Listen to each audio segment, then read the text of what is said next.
She reached up to the sky of stars and caught the red-hot light of the North Star.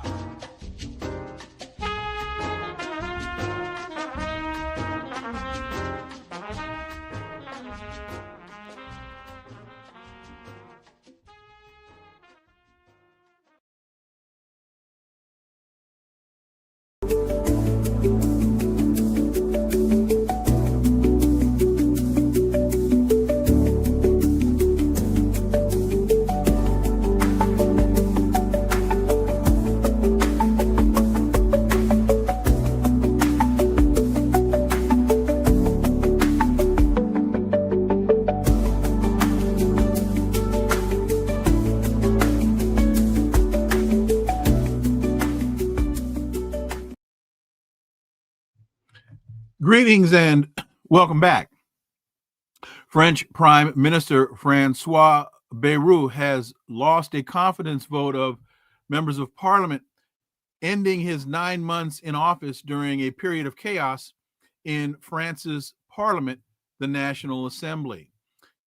Is the end of Bayrou's tenure the beginning of a greater conflict in France, in Europe, and possibly in the United States? Let's connect some dots and find out.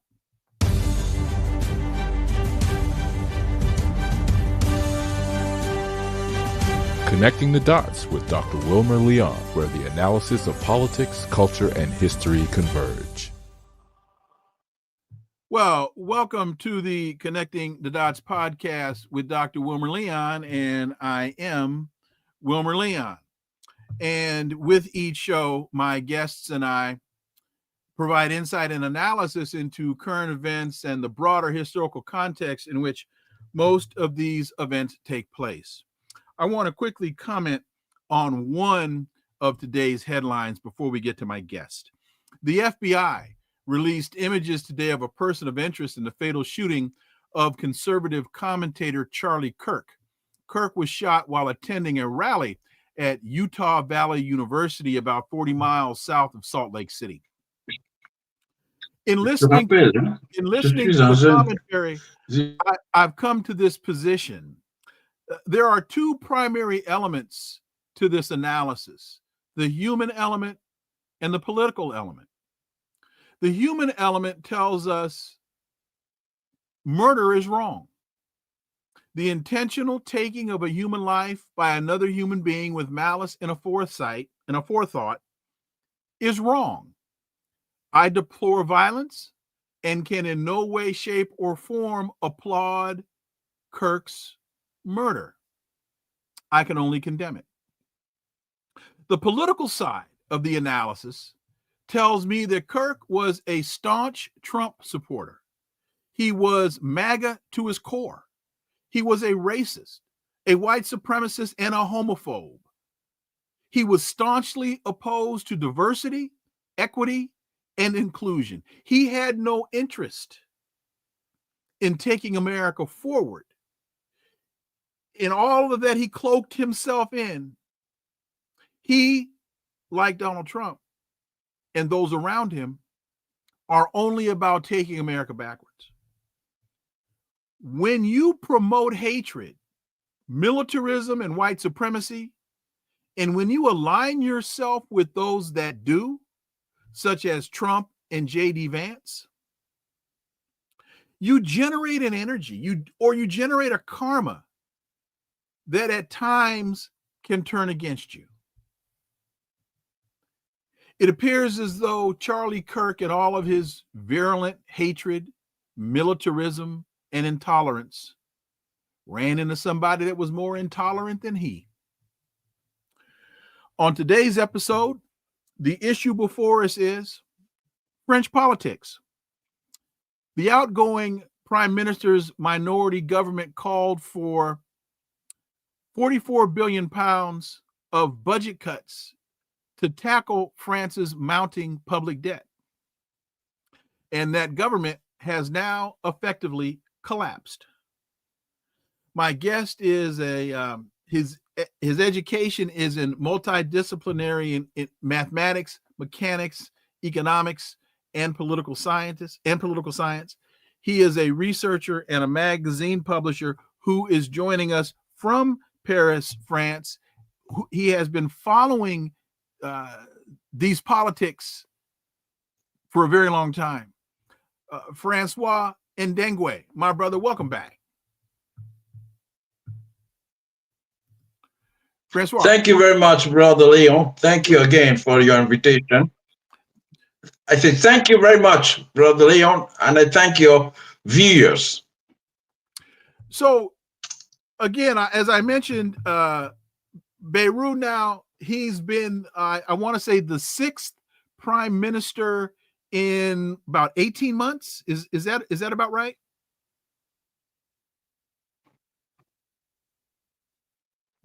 Yes, that's correct. You're right. So give us some insight into the political dynamics. What's going on in France?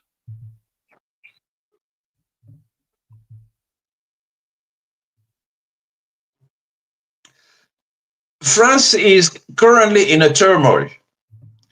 That to my knowledge, in my lifetime, I haven't seen something like that in France. The French government has no confidence. The French people do not trust the government.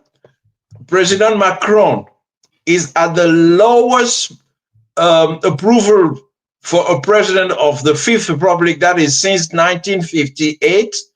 The economy is a real problem. France is at the verge of collapsing to a certain way. Mainly, there are 3 main problems France is facing now. The first one, of course, is the economic and social problem. Mm-hmm. If you look at the statistic of poverty have increased to a level that was not thought of even in the 1960s. Some reports are even saying that the disease of children that were thought to be eliminated are coming back. That's the first type of the economic and social problems.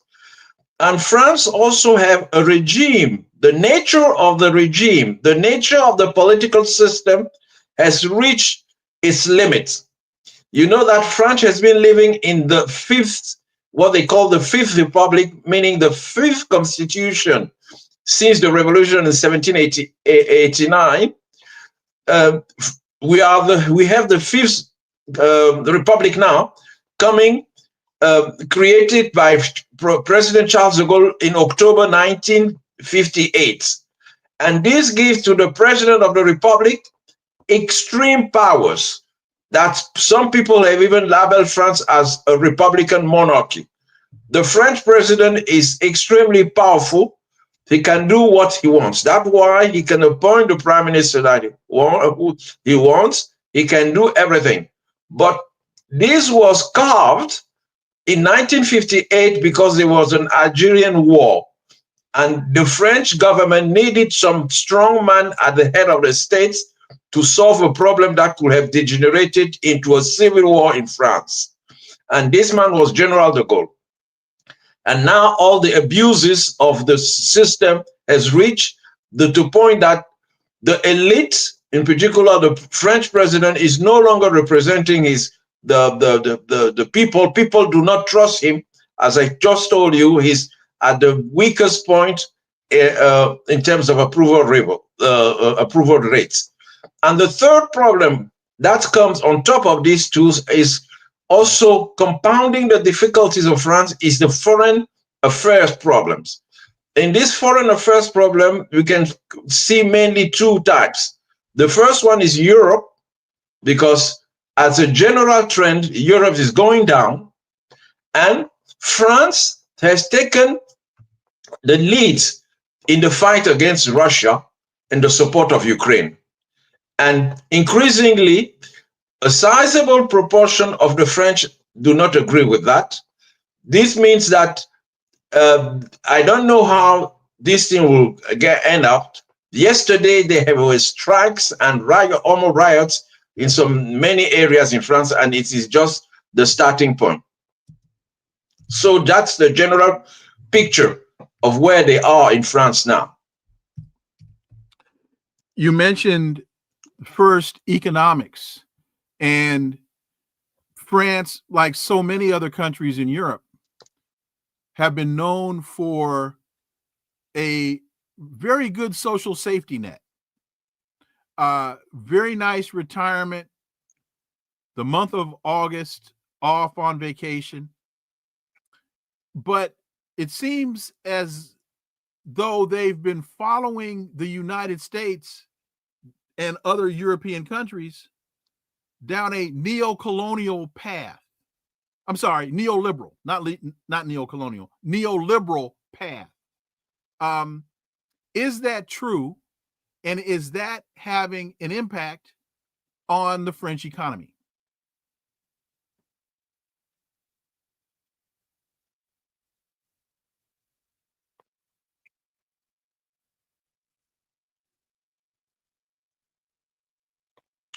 Oh, you are absolutely true.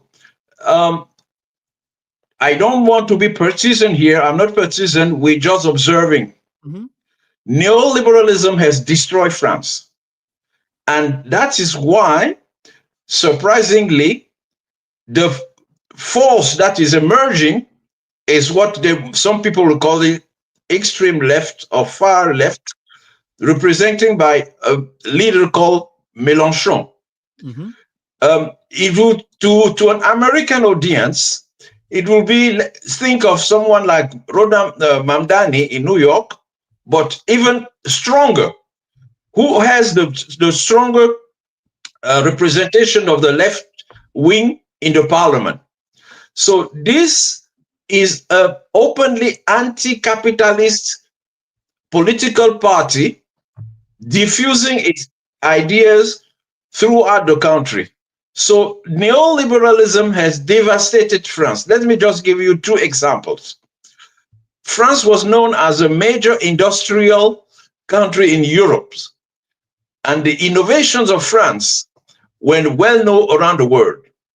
For instance, the high-speed train in France was the trademark of France. France was among the major countries in building high-speed trains. But these high-speed trains rest in particular on big industrial companies, one of which was Alstom. But because of the neoliberal ideas, Mr. Macron, by the way, who was then the Minister of Finance, managed to sell this jewel of the French industry to the Americans. That is why you see the trend of deindustrialization in France as a direct result of neoliberalism. Second example, the European Union have been following the neoliberal policy in which you will have competition everywhere, no protection. And this is this has negatively affected France in terms of energy. EDF, that was the national electricity company in France, was one of the best in the world, both in terms of quality, in terms of research, in terms of service delivery.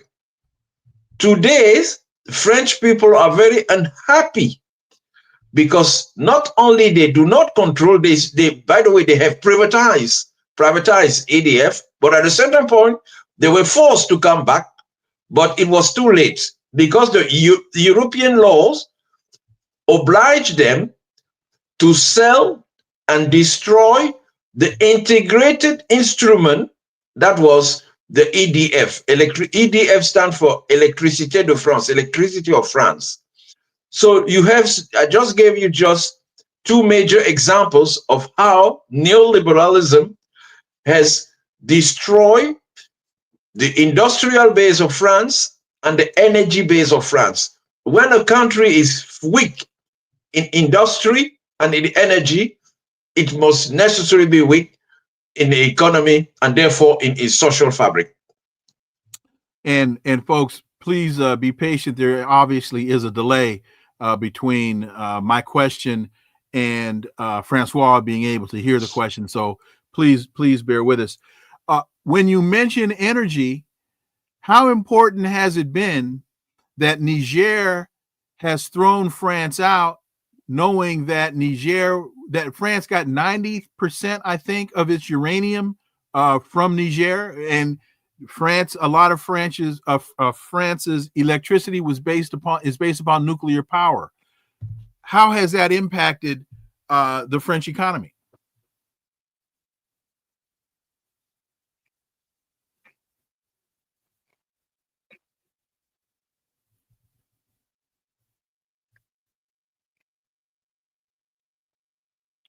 The impact is tremendous. At the beginning, I cited 3 examples of major sector in which that has combined to create the crisis in France. One area that I did not mention, because I think maybe we'll have the time to speak, is the fact that France is losing the influence in Africa. And the case of Niger that you're mentioning is a typical case of what is happening, and that is creating problem in France. And this comes back to electricity. Electricity in France, and this was an option of the French government in the 70s under President Giscard d'Estaing, was to make nuclear electricity the majority share in the energy mix of France. Mm-hmm. The figure should be something like over 70% of French electricity is generated by nuclear. But as you know, there's not 1 kilogram of uranium in France.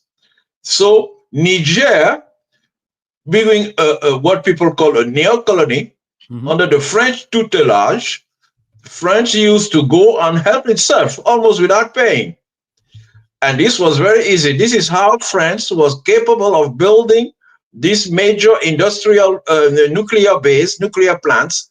Can you figure that France was so happy to have uranium at a very, very cheap price that France became an exporter of uranium? You can't imagine that. So they could take uranium in Niger and re-export it at their benefits. So you are right to mention this is a big blow to France, and you can imagine why France is so active in trying to overthrow the government in Niger. But this is another chapter that we can speak later if you want. But you're right, indeed, losing Niger it was a big blow at the face of French economy, even if the French official do not want to admit it. Why are the French elite following the United States down this Ukrainian rabbit hole? This is a conflict that they can't win. So why is the French government still pursuing this anti-Ukraine this anti-Russia policy? I will give you my very subjective view here, which may not be absolutely correct, but my analysis on the reasons goes along the following lines. I will invite you to look at the thing like this. What is the trend and what is the history of France's relationship with Russian people, and in particular during the time of the Soviets? Russia and France, they had good relationship.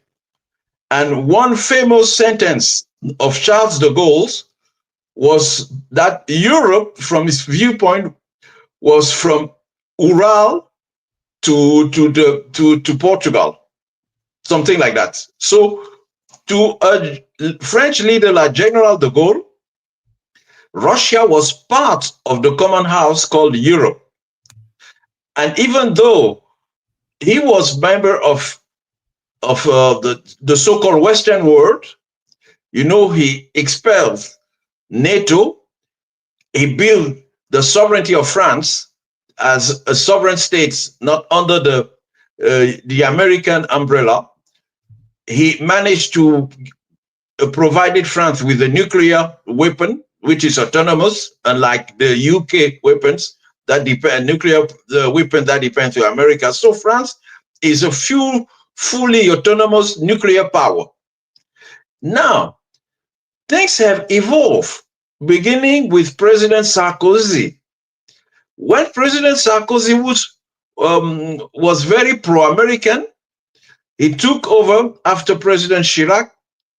He brought back France under the integrated commandment of NATO. He did not ask the opinion of the French people, because had he asked, I'm sure that the French, who are very patriotic, would not have accepted. So France, since President Macron came back under NATO, and from there on, they have been, like the other European countries, who can be considered a sort of a neo-colony of the USA. Now, despite this fact, there was some sort of autonomy. But when the problem came with Ukraine, and let your reader, I apologize to your reader if I have to give some historical background. In Bucharest, there was a summit in Bucharest, I think in 2008, something like that, during which President Bush, it was a NATO summit, and they declared that the Ukraine and Georgia will join NATO. Two leaders opposed this idea.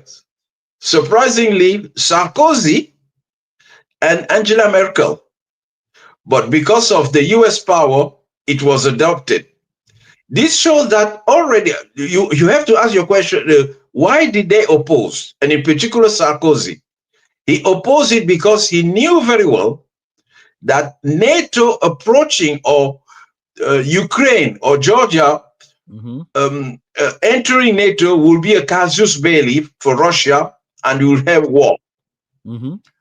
And when in 2008, Russia got into Georgia, this short war, Sarkozy was the leader, the French president, was the only European leader who had the authority to go to Moscow and discuss a ceasefire that he obtained.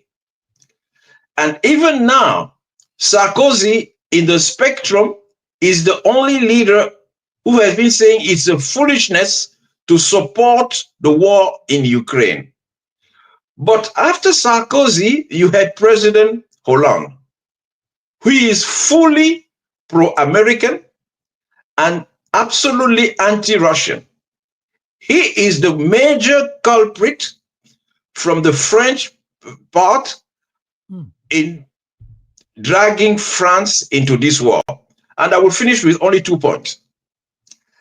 You may remember the Minsk agreements. There were the 2 Minsk agreements to a ceasefire between those who were fighting the central government. The Donbass was still in Ukraine, but they were fighting for a war to have more autonomy. So they reached an agreement of a ceasefire, and the conditions were that the Ukrainian government will no longer bomb and kill the people in eastern Russia, eastern Ukraine, the Donbass in particular. But of course, they never implemented the decisions. The godfathers of this agreement were Angela Merkel, of the Chancellor of Germany, and President François Hollande, of the President of France. And the then President of Ukraine was Petro Poroshenko. Surprisingly, and I know that you already know this thing, but maybe some of your listeners do not know, they said when the special military operation started, they came out and admitted openly that even though they were signing the peace agreement at Minsk, it was not meant to be implemented. It was a way to buy time for Ukraine to arm in order to attack Russia again. So when President Putin called them an empire of lies, this is part of the element. And now when they're trying to say, oh, we want to cease fire, we want to cease fire, and President Putin said, no, we want a general negotiation for a peace. You can understand from the Russian part that they don't want to be full again. So finally, to sum up, France has been dragged into this war mainly because of François Hollande and Macron, who was a minister of François Hollande before becoming president, is following in the footsteps of Macron, of President Hollande. And since they have been deeply involved in this war because they thought that they would defeat Russia, the Minister of Economy of France famously said at the beginning of the war, I think within the week when it started, that they are going to destroy the economy of Russia. They were very sure that they would defeat Russia, and they have pushed Ukraine to go far. And now Ukraine is destroyed. He's lost almost 20% of his territory, maybe we've lost more. So I think psychologically, they owe a debt to the Ukrainians. Maybe that's the reason why they don't want a peace, because the Ukrainians can turn back against them, say, you push us to go to war, our country is destroyed. If you look the statistic, I recently looked at the statistic of the demographic in Ukraine. At the beginning of the war, there were some 40 to 45 million. They may be less than 30 million today. So the French, the European in general, I think that even though they will not accept it, they know that they push the Ukrainian leaders, in particular Zelensky, to go up to this war. And the result is that France is not destroyed, UK is not destroyed, they are not receiving bombs, but Ukraine is destroyed and will be a wrecked state. So what do? If they say now they want peace, it will be a total disavour of all their behavior. How can that could they explain to the population that now they are for peace, while for the last 3 years they have been pushing for war? They are going to a dead end, and it's their delusion. And I think it will be very difficult for them to run out of the disaster. They are going to an ineluctable disaster. There's no way to rescue them, if not the population that would chase them out. Final question on this from the French perspective. Does President Macron see engaging in this war as a way to promote and develop the French defense industry, the French weapons industry, and make France a big weapons supplier in Europe?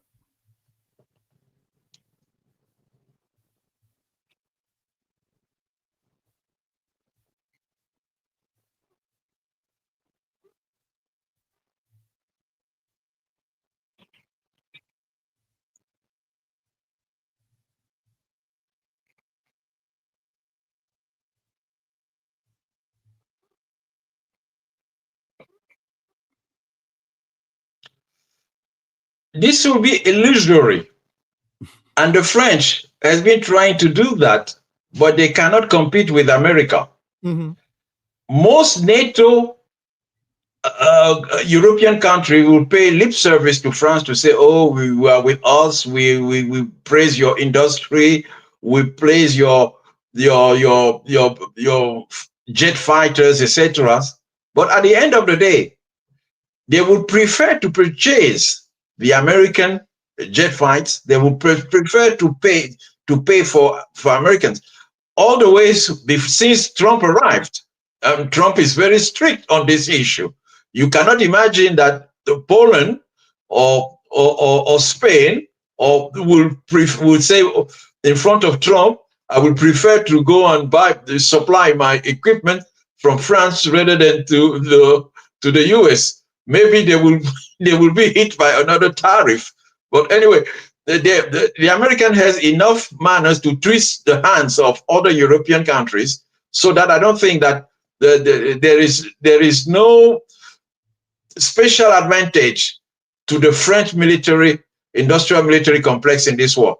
They are competent, they have good engineers, they're good things, but the market is limited to the French equipment or other countries. Within NATO, there is only one boss. It is the United States of America, and maybe at the will, they could give some crumbs to France, but France cannot play any significant role in terms of selling weapons to other European NATO countries. How big of a disconnect is there between the elite, Macron, and the political elite, and the general population of France?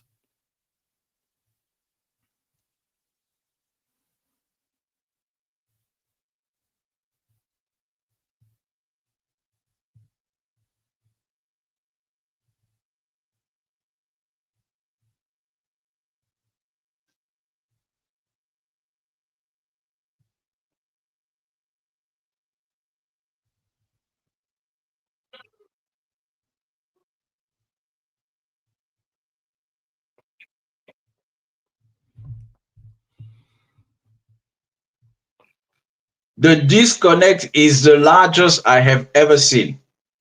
Let me give you just two examples. Mm-hmm.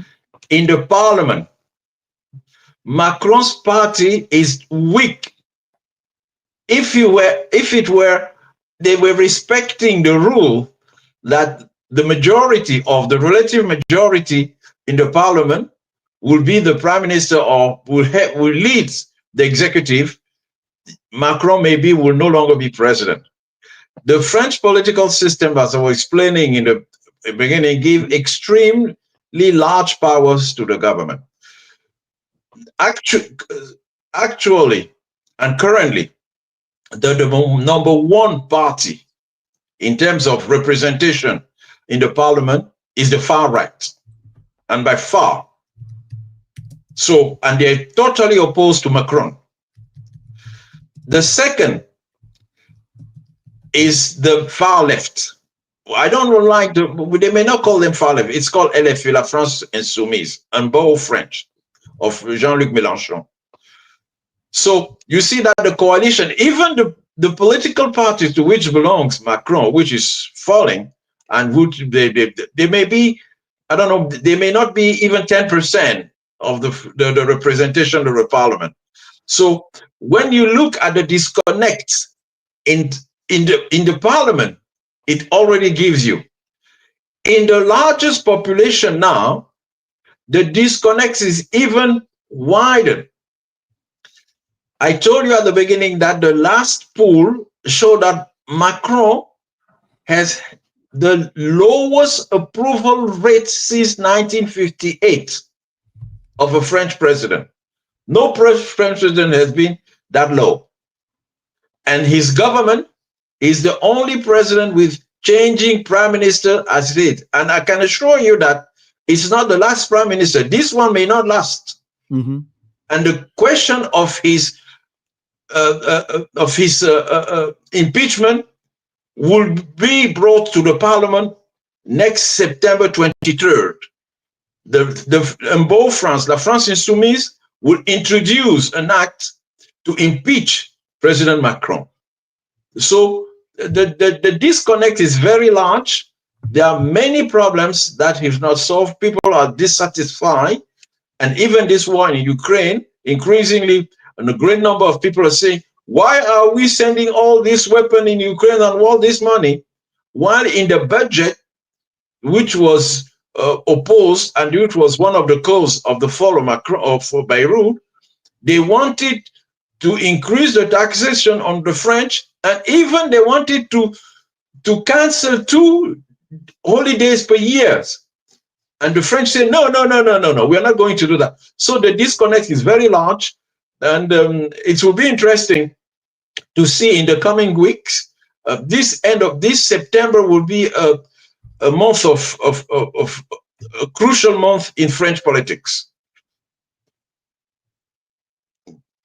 How does this translate to the broader politics of Europe?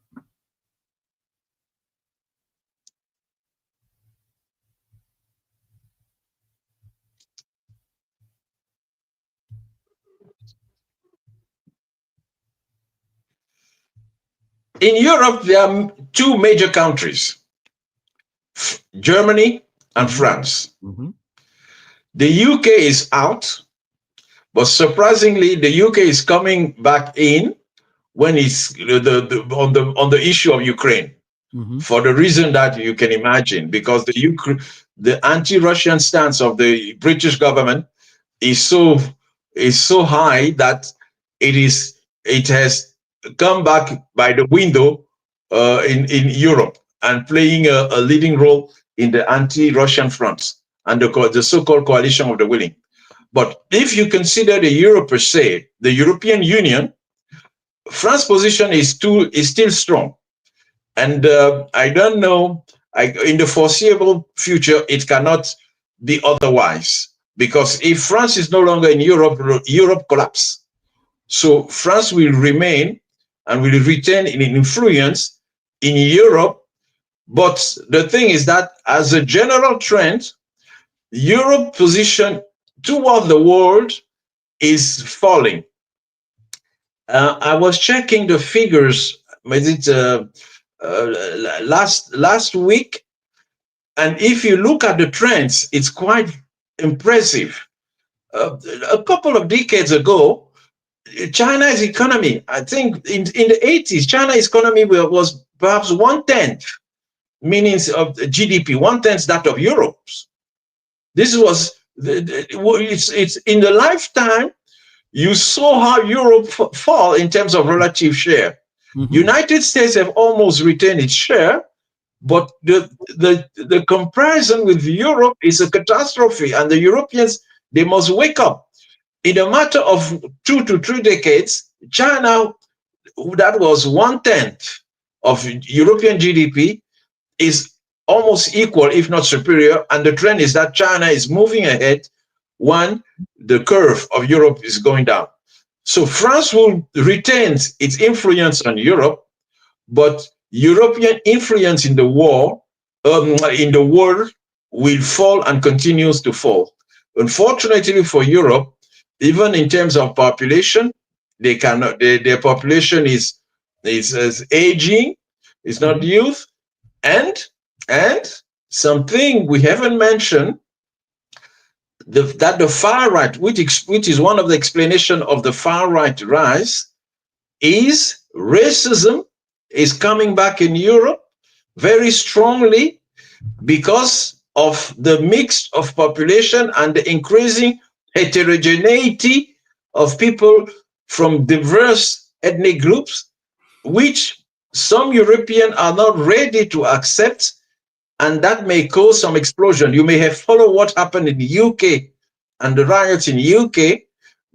In France, you haven't had it yet, because the France Insoumise of Jean Macron has made anti-racism not only a slogan, it's part of the DNA, because to them, they adhere to the French motto, which is liberté, égalité, fraternité, liberty, equality, fraternity. So they don't see, they say racism is not only a matter of social, it's a political issue. And that is why France Insoumise is fighting racism as a structural basis to tell all the citizens, no matter where you come, if you adhere to French motto, liberté, égalité, fraternité, whoever you are French citizens, but this is not yet accepted by most of the population. So the population mix in Europe is something that is unprecedented in history, and the new leaders, I don't know how they will manage it, but this complicated the situation in France, and will so complicated the situation in Europe as well. Kevin Baptiste, my brother, thank you so much for that $5 super sticker. Greatly appreciate that contribution. How does the issues in France and in Europe impact the United States?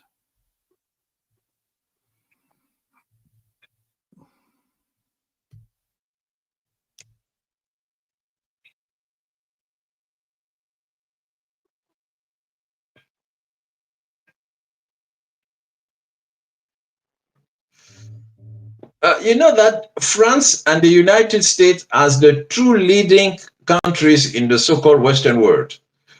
The United States, 19th July the 4th, 1976, followed by the French Revolution, 1776, followed by the French Revolution, 1789. So they are very close republics. They are the oldest republics in the Western world. And you know the role that people like Lafayette played in the US Independence War, or the role that someone like Alexis de Tocqueville and his book, the Democracy in America, played to mold the intellectual and scholar thinking of democracy. That France is a big country. The cultural importance of France is huge. Nobody can deny that, and it will retain it. But France increasingly will not have any way, any means to influence the United States. I think the influence will be only from the United States to France. And if you look at what happened during the 7 European leaders in the White House, you saw the picture. It was pathetic. It was like a schoolmaster with the pupils and the students in front of him. You could have never imagined something like this under Charles de Gaulle. So I see the influence only on one side, all the more so because France's economy is going down. Unless France is capable to rebound, because France still have great potentials. They have very good universities. They have strong engineers. Don't forget that France is a country of mathematicians. So they have, if they can rebuild from the traditions in the potentials and intellection and production, they can come back. As a matter of the coming decades, they will no longer have the influence they have before. You imagine that in the middle of the 18th or 17th centuries, the population of France was equal to that of, even larger than the Russian population. But this is no longer the case. That's why France was so powerful, and you could have Napoleon's 1812 invading Russia. Can you imagine the French army invading Russia today? So this shows you the evolution of things, and from this past, we can guess what will be coming down in the coming years. And I don't see any influence that France can have on the American, even the French cinema. French was known for its cinema. Have you ever heard, what is the last major French film that you heard of? I couldn't tell you. So I still struggle with Europe following the United States in support of Ukraine. It's a losing effort, and it's a lie that Russia wants to take over Europe.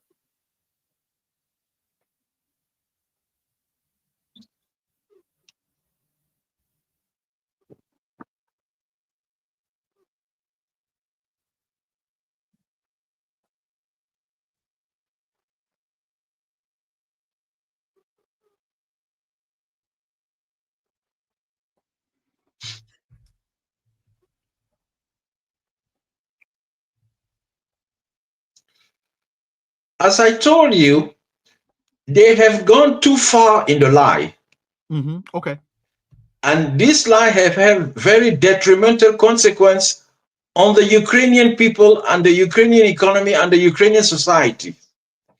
If you have been advocating for a direction that is going towards the destruction of a third party, who you pretend you are a friend, because in my view, supporting Ukraine in that line is not being friend to Ukraine. Had they accepted the Istanbul negotiations, that was 2 weeks after the special military operation started, half or 1 million of Ukrainians will not have died. The Donbass will still be in Ukraine, and Ukraine will be a prosperous economy today. But the European, in their delusion, following Biden, because this war is mainly a Biden's war, the Europeans did not evaluate, did not assess the capability of sustaining this effort, because they was very delusional. So they don't know how to step back now, because it will be very hard. How do you think that Macron could kind of explain to Russia that, oh, to his population, we were mistaken to push Ukraine to go and fight Russia? It will be a suicide. So the only situation will be to have a new type of leadership in Europe. And what I'm saying here of Macron is valid in UK, in Germany. When you hear that Germany is ready to go and fight Russia, can you imagine how the whole population of Russia, thinking of the 27 million of people that Hitler killed, will wake up and they will destroy, and they have the resources to destroy Germany. So it's really a foolishness to have thought that they can defeat Russia. Secondly, and this is where NATO comes into play. And here I will give a personal view that may be not shared by all people. In my view, NATO is a criminal organization. And talking as an African, we know what it is. We know what they did in Libya. NATO is a criminal organization that would have ceased to exist after the Warsaw Pact. NATO was created in May 1955 with the Washington Treaty, and even the Warsaw Pact was created 1949. NATO was 1949, and the Warsaw Pact in 1955, if I'm not wrong, 6 years later. So how do you explain that? What is the reason why NATO exists today? What is the rationale for it? At the limit, you could have said during the Cold War that NATO was there as a counterpart to the Warsaw Pact. And this was not even true, because, as I told you, NATO was created before the Warsaw Pact was created. So that is one point. The second point is more philosophical. If there is a book that Immanuel Kant read in 1695, if I'm not wrong, in which he tried to reflect on the condition of international peace, of perpetual peace. It is a short essay.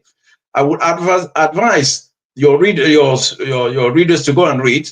And in this essay, Immanuel Kant, the German philosopher, put down the conditions of a perpetual peace among nations. And if you go and visit those conditions, you will see that an organization like NATO violates every single of those conditions. That is why, in my view, and I can prove it, NATO is a criminal organization. It is not for peace, and what they did in Libya prove it. And finally, there is a racist element here, and I always insist on it, and people do not know why. Ask me why. The countries that are leading NATO are the countries that practice slavery. The countries that are in NATO are the countries that practice colonialism and imperialism. Why is it that there is no other organizations like that among other countries? Why is it that the former slave owners, the former colonialists, why do they feel the necessity to band together in a military organization? Who is threatening them? Nobody is threatening them. Maybe they are culprits, and they fear that the day the other people will be strong, they will have to pay. And the second element of what I call the racism structure of NATO is related to the African Americans. My analysis is that what Eisenhower on the January 17, 1961 address, what he called the military the industrial complex, is in fact a way to provide resources through this complex to the white people who owns this industrial complex. This is financed by the public money. You know, the role of the government is to gather, to collect public money and to distribute to some groups. And distributing money, public money, to the military complex, and you know who are the shareholders of this monetary complex? It is mainly the white societies. So they always say, oh, affirmative action against black is favoring blacks. Affirmative action is to go and follow the money.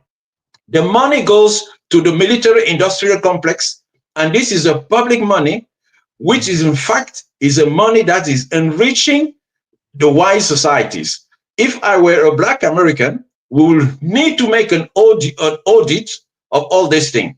Why should the public money, instead of being used to build schools in the black societies, are used since 1949 to protect European countries? What are you getting? I saw the level of poverty in Newark, New Jersey, in Georgia, and these people need that money. And remember the speech that Martin Luther King delivered exactly 1 year before he was assassinated in New York, saying, my country is the largest purveyor of violence in the world. He was meaning it in the context of his action against the war in Vietnam. He did not speak, like I'm saying, that the military industrial complex in America has a racist nature, but what he was saying is that the resources that are used to wage war or to protect the Europeans should be used for ordinary American citizens, not only black. I'm not exclusive here. I saw a level of poverty in Washington, D.C. streets, the homeless. They need that money. Why should American public money goes to protect European, to protect Israel, while American people are suffering? These are the questions to be asked. And I don't see even in the academy people who are working on this. And nonetheless, what is the Congressional Black Caucus doing on this topic? Final question. What do you think the future holds for Russia and Europe relative to the politics of France?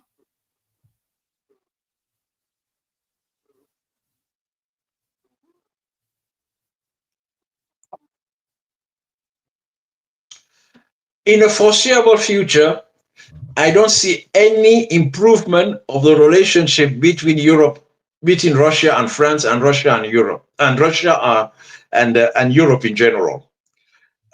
You just seen that President Putin spent 4 days in China. You had this meeting on the 1st of September of Shanghai Cooperation Organization, and 2 days later in Beijing to attend the 18th anniversary. So if you heard what the Chinese leader said, he said, we are building a new world. I think the Russians have already decided to build a new world with China and the BRICS and the Shanghai Cooperation Organization, and what people may call the Global South. So they are no longer looking at Europe. They are not even looking at the United States. And guess what? Their potential is extremely superior to that of Europe, Western Europe, and United States combined. If you take only 2 indicators, the population and the energy resources. If you add the population of you take the population of the Shanghai Cooperation Organization and the BRICS, you may reach almost half of the population of the world. Compared to the United States, some 150 millions, and Europe, something almost the same. So you are very far away. You may some point, so it will be like 1 to 3 or 4. Mm-hmm. And technology was the major domain in which the so-called West had the superiority. But what you saw at the military parade in China is just an indication of the technology gap. And in many domains, China is now ahead the US. Russia, in terms of military weaponry and the hypersonic, is the number 1. Mm-hmm. So if you combine now with the energy issue, the European Union is extremely poor in energy. And you know that energy is the key in any economy. Russia has energy. In the Shanghai Cooperation, you have Iran. They have major energy producers. So why would they worry about the European Union? Even the market is not important. They have just to develop the market. And if the African continent is wise, they can join with them. So I see a very difficult future for them. Unless they come to cooperation, they may have to do some sacrifice, which is not in fact sacrifice, but to readjust, to know that the world is no longer dominated by the so-called Western country. The white man era of domination may be behind us. We are going. This doesn't mean that we have to come from one ethnic group or one group of nation dominating other. The key element here is equality. We have to be treated, all nations are equal. And if you heard what President Putin said in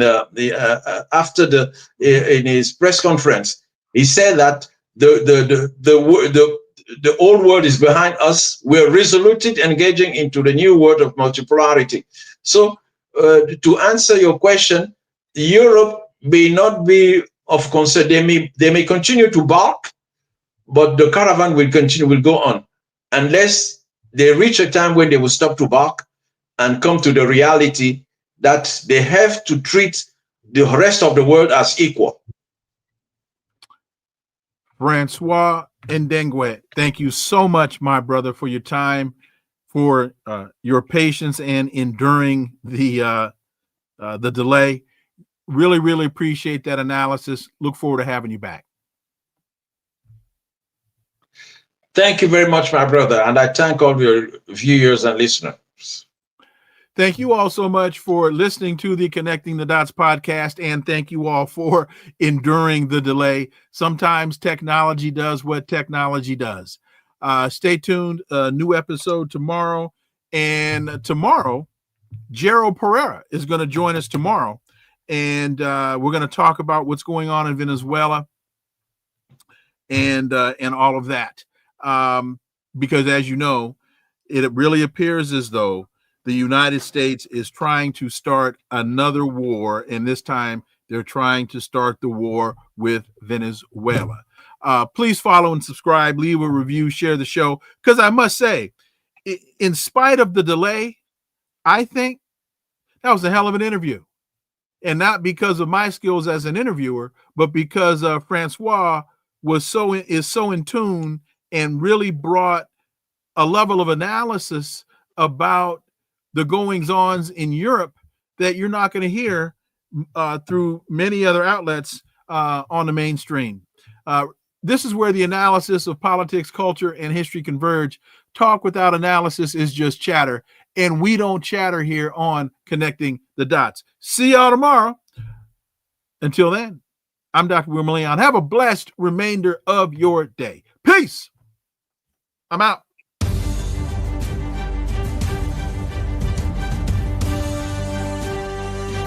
Connecting the Dots with Dr. Wilmer Leon, where the analysis of politics, culture, and history converge.